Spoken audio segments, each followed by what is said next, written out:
I guess now that I'm up here, it's safe to tell you guys that this is the real reason that I ran for student council president, so, oh well. And so, as I was preparing to give this speech to you guys, I looked at a lot of graduation speeches online, and I was watching them, and I was thinking, okay, these are kind of the same thing over and over again. Granted, I hadn't heard Mr. Ash's by then, but still, the point remains. And my first thought was, how am I going to make something totally new and unique?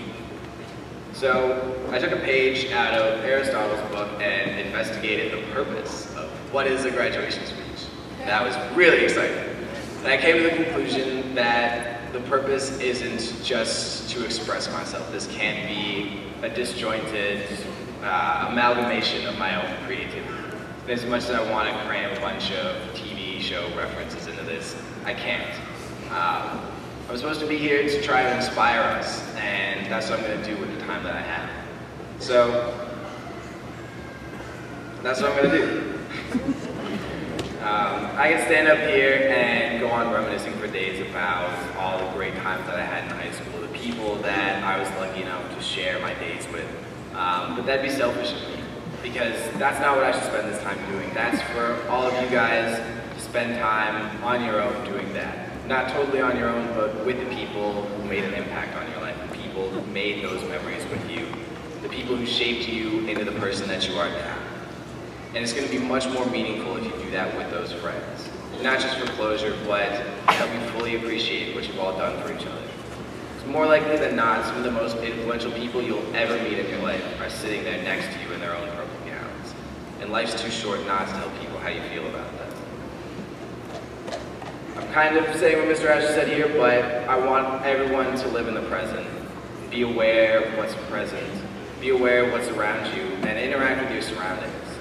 Through my high school experience, I found that I enjoyed it much more and got much more out of it when I was genuine and put effort into the things I was doing.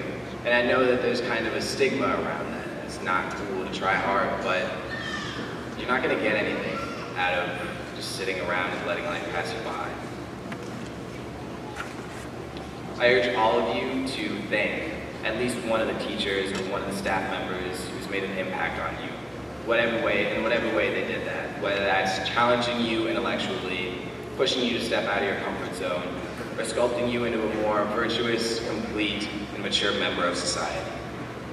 They definitely don't get enough thanks with the pay that they receive, and it's incredibly easy to just call them up, send them an email, or come into school. There's still tomorrow, there's still next year, there's still whenever you choose to come back, to stop by and say thank you, and it means a lot.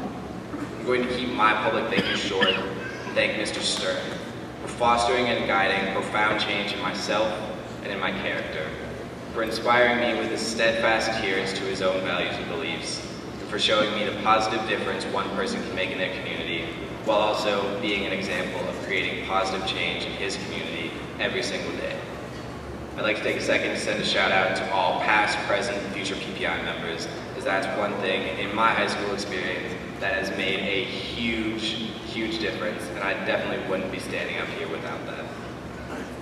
So, I've done my reflecting, and now it's time for us all to look to the future. And I'm going to go straight to the point and say that the world needs us. All of us, everyone wearing their purple gown. And I know that that's kind of cheesy. I know that every generation will probably say the world needs us, and it's our time to shine, and we're all still here. Nobody's dead. But I can honestly say that I think if we don't rise to the occasion, there's not going to be a world. And I don't mean to get gloomy, but the thing is, collectively, we're facing more complex, interconnected, global issues all at the same time than we ever have before. Race relations have boiled up and come to the surface of national headlines. Climate change is undeniably real. We're rapidly approaching a huge energy crisis. Our nation's politics are ridiculously polarized, and we're faced with the approaching legitimate potential of a homogeneous food supply driven by a single corporation. And this is all happening at the same time. But rather than shrinking away from such a daunting task, rather than seeing an obstacle and turning away, this is the perfect opportunity and the perfect moment for us all to rise to the occasion and to unleash our full potential. potential. You don't have to cure cancer by yourself. You don't have to end world hunger. You just have to do something that will genuinely make life better. And it's your duty to do this. It's all of our duties to make the world a better place. To quote one of artist Jenny Holter's truisms, you owe the world, not the other way around.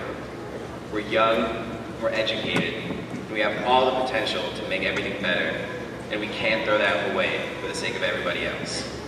A public education, and especially one of the quality that we've all received, is a huge privilege. And we can't fail to take advantage of that. We all have the brain power, capacity, and motivation to make a positive impact on the world. And in fact, we're actually morally obliged to do so. Peter Singer, a famous modern philosopher and ethicist, famously quipped, "If it is within one's power to prevent something morally bad from happening, without sacrificing something of comparable moral importance, one ought to do it." So, for your own sake, and for the sake of everyone else in here, go out into the world and make it a better place. Don't ever forget the personal growth that you've gone through while you were at Pioneer. And don't ever forget that you have to make the world a better place. Really sounding like a broken record here, but I'm going to say it one more time. Make the world a better place. That's all we can do.